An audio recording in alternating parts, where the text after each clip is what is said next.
Welcome to DNR news and awareness channel. అవేర్నెస్లో భాగంగా ఈరోజు మరికొంత సమాచారాన్ని తీసుకువస్తున్నాం. సేఫ్టీ గేర్ అంటే ఏంటి, ఇది ఎక్కడ వాడతారు? సేఫ్టీ గేర్ అనేది క్రికెట్లో వాడే పదం. సేఫ్టీ గేర్కి అతిపెద్ద ప్రాధాన్యం ఎప్పుడు ఇచ్చారు, ఎందుకు ఇచ్చారు?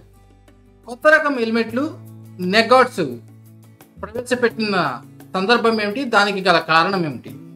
ఆటగాళ్ల భద్రత కోసం నియమాలు మరింత కఠినతరం చేసిన సంఘటన ఏంటి? Watch and watch awareness channel DNR. ఈ పై అంశాలు అన్నింటి మీద చర్చించడానికి దీనికి గల కారణమైన సంఘటన ఫిలిప్ హ్యూజెస్ మరణం మరియు అతని యొక్క ప్రేరణ. సో నేను మాట్లాడుతున్నది ఒక యువ క్రికెటర్ ప్రతిభ గురించి. అతని పేరు Phillip Hughes, Australia cricketer. Australia cricketer అంటే అందరికీ సుపరిచితమే.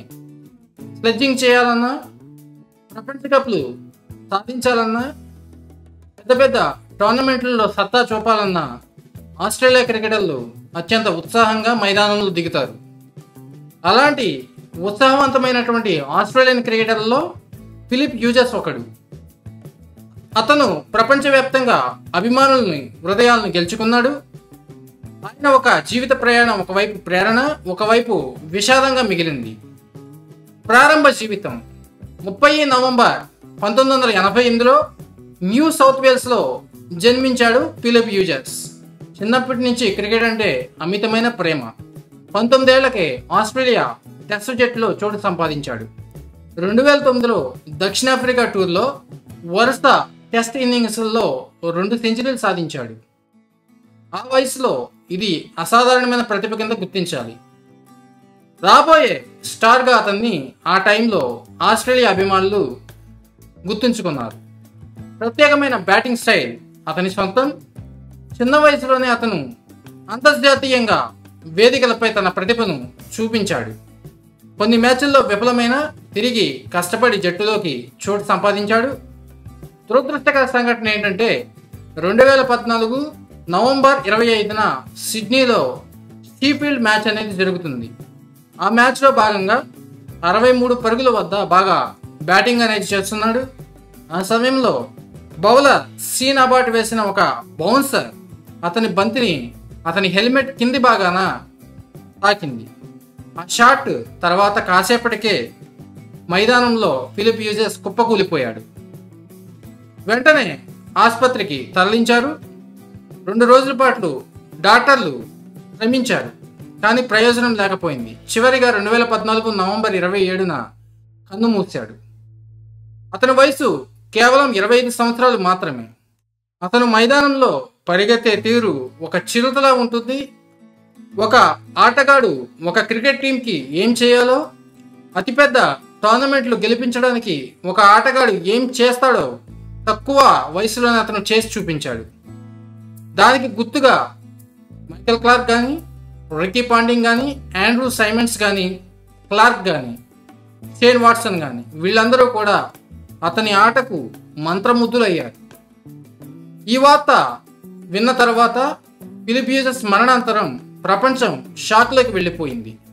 ఆస్ట్రేలియా, ఇండియా, ఇంగ్లాండ్ ఇలా ప్రతి క్రికెట్ దేశం కూడా అతనికి నివాళులు అర్పించింది. స్టేడియంలో 1 నిమిషం మౌనం కూడా పాటించడం జరిగింది. ప్రపంచవ్యాప్తంగా క్రికెట్ అభిమానులు 63 నాట్అవుట్ అనే పదాలతో సోషల్ మీడియాలో అతనికి స్మరణ చేశారు. అతని చివరి స్కోర్ 63 కావడంతోనే ఎప్పటికీ పూర్తి కాకపోయిన ఇన్నింగ్స్గా అభిమానులు దాన్ని గుర్తించారు. దీని ప్రభావం తర్వాత క్రికెట్లో అనేక మార్పులు వచ్చాయి. హ్యూజెస్ మరణం తర్వాత క్రికెట్లో సేఫ్టీ గేర్కి ప్రాధాన్యత పెరిగింది.